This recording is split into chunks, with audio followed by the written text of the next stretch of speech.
Hey guys, welcome back. तो I hope you all are doing good. Next company जिसके results को हम detail में एनालाइज करने वाले हैं वो है टिप्स म्यूजिक। इनका क्वार्टर 4 और जो फाइनेंशियल ईयर FY25 है उसका रिजल्ट आ गया है, कॉन्फ्रेंस कॉल भी हो गया है। तो वी हैव एग्जैक्ट आइडिया कि इनके लिए पूरा साल कैसा रहा है, बिकॉज इन्होंने अपने FY25 के लिए जो खुद का गाइडेंस था 30% रेवेन्यू को ग्रोथ करना और 30% बॉटम लाइन पैट को ग्रो करना, उसको नियरली अचीव कर लिया है। 29% रेवेन्यू ग्रोथ है और 31% पैट ग्रोथ है।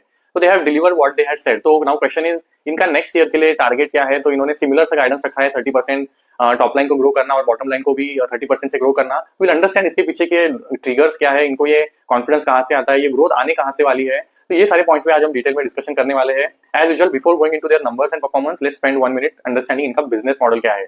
तो सी अब टिप्स म्यूजिक क्या करती है, एसेंशियली एक म्यूजिक लेबल कंपनी है। तो जब भी कोई सॉन्ग राइटर है गाना लिखता है, फिर उसको जो प्रोड्यूसर होगा उस गाने को कहीं ना कहीं म्यूजिक फिल्म में यूज करेगा, और फिर ये गाना जब बन जाएगा तो उसके राइट्स को किसी म्यूजिक लेबल कंपनी को देता है, जैसे टिप्स म्यूजिक है।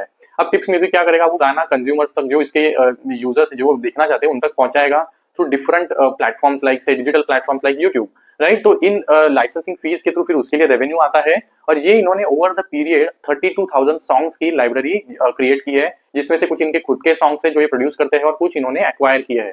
तो 1980 से लेके अब तक इन्होंने ये 32,000 की एक बड़ी लाइब्रेरी बनाई है, और यही इनके लिए रेवेन्यू को ड्राइव करती है। अब ये जो भी गाना है इन लाइब्रेरी में, भले वो पुराना हो या फिर उसका रिमिक्स वर्जन बने, अगर वो गाना यूज होता है, क्योंकि इनके पास उसका लाइसेंसिंग राइट्स इनके पास है, तो उसमें से उनको कुछ ना कुछ रेवेन्यू जनरेट होगा।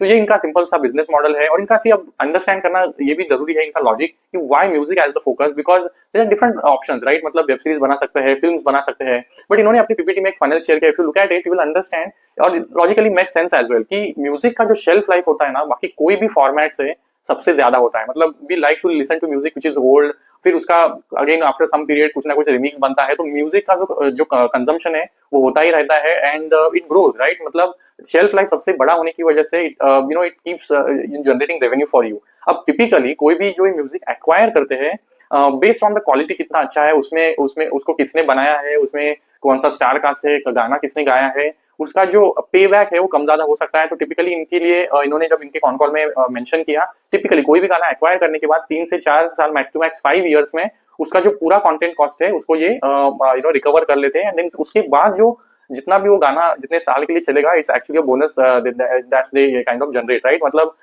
4-5 साल के बाद आपको पे बैक उसका स्टार्ट हो जाता है, जो उसका आपको प्रॉफिट बनना स्टार्ट होगा। तो ये इनका थिंकिंग और लॉजिक है जिसके साथ ये कंपनी काम करती है, और ये 32,000 का इनका बड़ा एक्सा लाइब्रेरी है।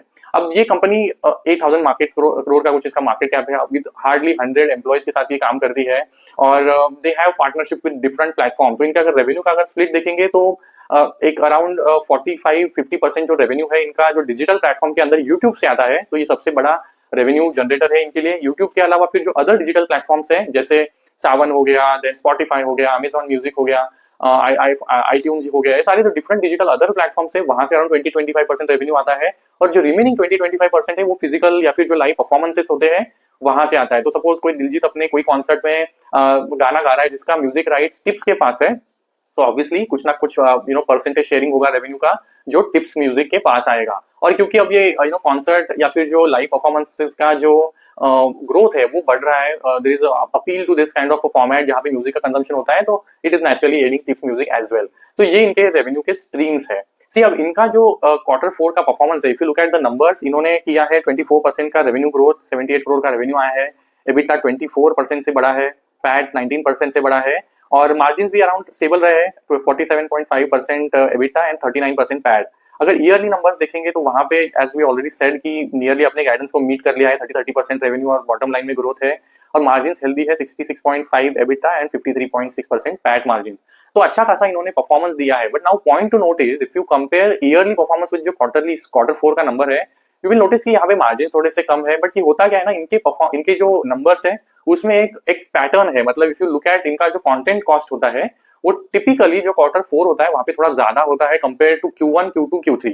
तो इसकी वजह से इनके आप देखेंगे ना, कंटेंट कॉस्ट बढ़ जाता है, अब ये क्वार्टर 4 ऑफ लास्ट ईयर से इतना ज्यादा बड़ा नहीं है, बट Q1 से आप कंपेयर करेंगे तो definitely it is a significantly larger. तो क्वार्टर 4 में ज्यादा नेचुरली मतलब इसके बारे में actually there was a questioning why it happens, but it's actually a natural phenomena. जब वो कंटेंट आएगा, जब वो रिलीज होगा, तभी उसको एक्वायर कर पाएंगे, राइट? तो दे सी दैट पैटर्न कि इस टाइम पे ये लोग कंटेंट को एक्वायर करते हैं, Q4 में ये कंटेंट कॉस्ट ज्यादा होता है, but there is no as such logic behind कि यहीं पे क्यों होता है। जब भी म्यूजिक रिलीज होगा तो इनका वो कंटेंट एक्विजिशन के लिए रेस होगा, ऑब्वियसली देयर कॉम्पिटिटर जिनके साथ इसको कॉम्पीट करना पड़ता है to acquire those music rights, and ये Q4 में ज्यादा है। तो that's why you will see margins are relatively less compare to जो इनका प्रीवियस क्वार्टर या फिर फाइनेंशियल ईयर FY25 के लिए मार्जिन्स है।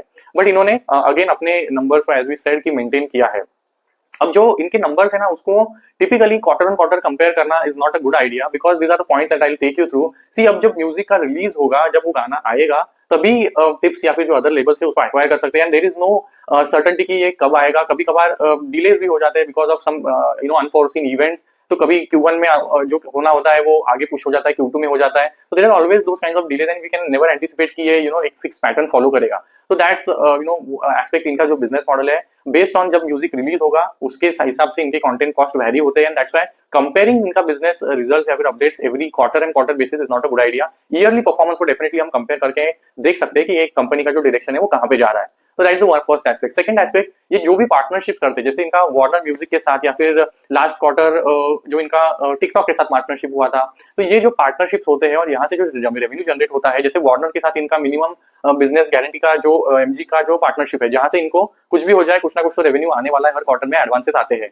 बट ये एडवांसेस का जो पेमेंट है कभी कभी डिले हो जाता है, राइट? मतलब लास्ट ईयर जो इनको रेवेन्यू आया था वार्नर से, जो पेमेंट हुआ था वो मार्च में हुआ था, बट इस साल वो अप्रैल में शिफ्ट हो गया है। तो उसकी वजह से जो रेवेन्यू रिकॉग्निशन होता है, पेमेंट जब इनके पास आते हैं, तो this kind of delays can also happen, जिसकी वजह से it can shift into different quarters और जो इनके रेवेन्यू को इंपैक्ट करते हैं। तो ये इन्होंने स्पेसिफिकली इस क्वार्टर के जो कॉन कॉल है उसमें मेंशन किया कि these kind of factors keep happening, but these are long term partnership जो इनका वार्नर के साथ है।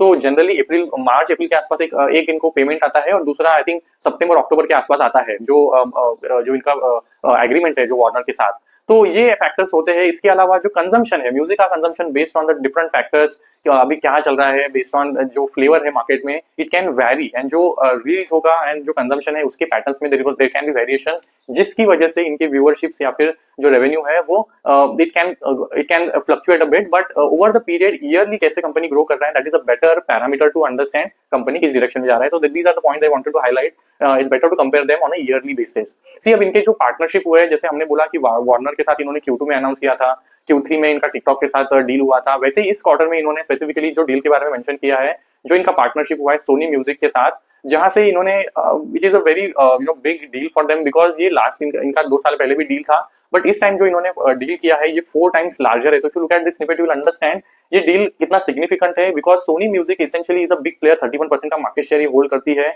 और ये इनके म्यूजिक का जो लाइब्रेरी है 32,000 का, ये इंटरनेशनल प्लेटफॉर्म पे यूट्यूब के चैनल के थ्रू ये पहुंचा सकते हैं, because of the reach that Sony music has.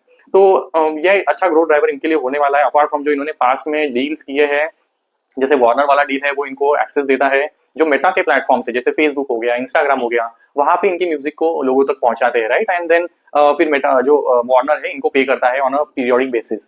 तो ये डील्स इनके लिए होना जरूरी है जो इनके लिए ग्रोथ लाते हैं।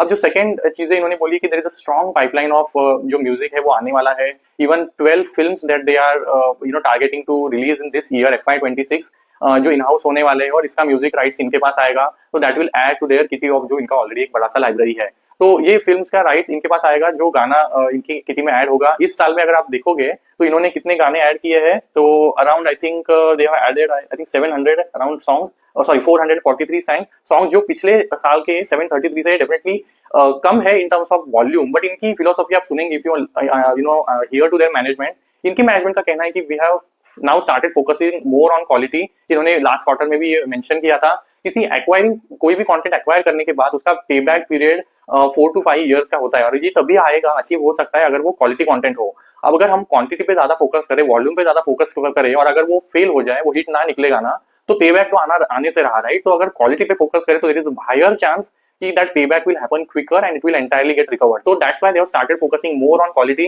So you will notice कि number of जो songs है, volume है, that is on a decline since couple of years, और ये strategy के साथ ये आगे भी बढ़ने वाले हैं। तो essentially क्या होगा, जो कंटेंट का कॉस्ट है, कंटेंट कॉस्ट पर any song that they acquire, that is going to go up.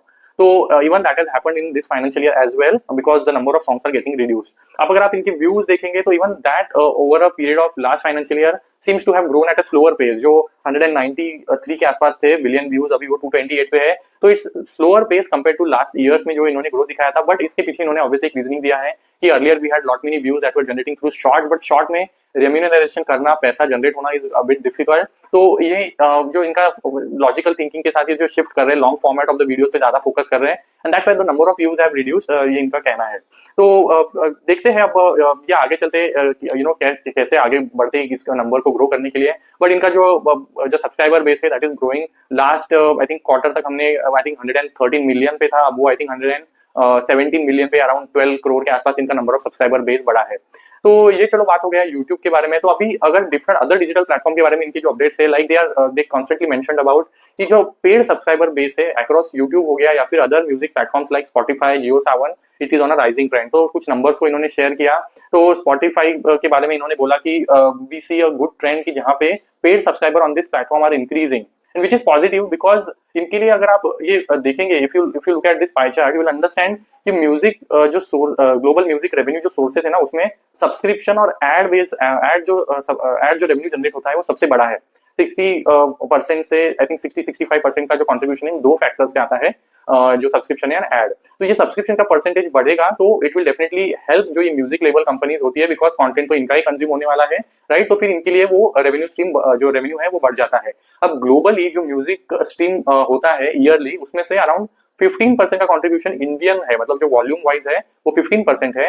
But जो मोनेटाइजेशन है वो सिर्फ अराउंड 2% का है, मतलब जो अमाउंट जनरेट होता है वो वैल्यू टर्म्स में ओनली 2% का है इंडिया में, बिकॉज इंडिया में पेड सब्सक्राइबर्स कम है. तो ये ट्रेंड जैसे रिवर्स होगा, पेड सब्सक्राइबर बढ़ेंगे across different platforms like YouTube, Jio Saavn या फिर Spotify, which is happening as per इनका अगर आप पीपीटी देखेंगे which is what they indicated. तो ये हेल्प करेगा for these two revenue streams, एक तो जो सब्सक्रिप्शन बेस है as well as the ad revenue for Tips to grow. तो ये सारे एस्पेक्ट है. तो large music, good quality content that is coming up in the year, फिर जो ये सब्सक्रिप्शन या फिर जो एड रेवेन्यू है वहां से जनरेट होगा. उसके अलावा जो पार्टनरशिप इन्होंने सोनी या फिर जो लास्ट क्वार्टर्स में टिकटॉक या फिर वार्नर्स के साथ किया हुआ है, तो ये सारे एस्पेक्ट अभी फ्रक्टिफाई होंगे और इनको आगे चलते भी ग्रोथ के लिए एड करेंगे. These are the factors. अब जो इनका कंटेंट कॉस्ट रिलेटेड जो गाइडेंस है कि इन्होंने बोला है कि earlier if you look at the numbers ना, they were spending nearly 17-18% of the revenue on the acquiring content, but they were targeting to achieve around 25% to acquire the content, but they were not able to do that because there is a lot of competition. They mentioned about 4 to 5 players which strive always for acquiring that content, but now they are going to go be bit more aggressive. They are targeting to spend at least 25 to 30% on acquiring the good quality content. फिर उसके लिए उनको थोड़ा ज्यादा भी देना पड़े तो they are okay with that, but acquiring good content is the prime key for them. ये content की लाइब्रेरी को बढ़ाना, because that will essentially drive growth for them. तो इस पे इनका फोकस होने वाला है, spending that targeted amount of 25 to 30% going forward in FY26. तो लेट्स सी ये उसको कैसे अचीव करते हैं, because that's good driver for them. और इनका फोकस रीजनल कंटेंट पे भी होने वाला है. जैसे इन्होंने इस क्वार्टर में भी जो हमने बात किया कि कंटेंट कॉस्ट बढ़ा है 25% से, इसमें रीजनल कंटेंट का फोकस, मतलब जो कंट्रीब्यूशन है वो ज्यादा है. Specifically Telugu and Punjabi songs पे इनका जो कंटेंट कॉस्ट बढ़ा है वो ऑन दीज रीजनल म्यूजिक है. तो इनके डिफरेंट यूट्यूब चैनल से, not just Hindi, if you search they have languages in different regional, जैसे इनका तेलुगु है, गुजराती है, तमिल, देन इवन हरियाणा वगैरह. तो पंजाबी सॉन्ग्स है, सब जगह पे मतलब इनके डिफरेंट रीजनल चैनल्स भी है जो म्यूजिक को लोगों तक पहुंचाते हैं. तो इनका guidance again 30% top line, 30% bottom line, और मार्जिन भी hopefully they will be able to maintain. अब ये कंटेंट कॉस्ट अगर बढ़ता है तो वी कैन एक्सपेक्ट कि इनके मार्जिन्स में come down a bit, but let's see how that essentially pans out. तो चलो यहीं तक रखते हैं. Let me know if you have any query, I will address those in the upcoming video. Thank you so much.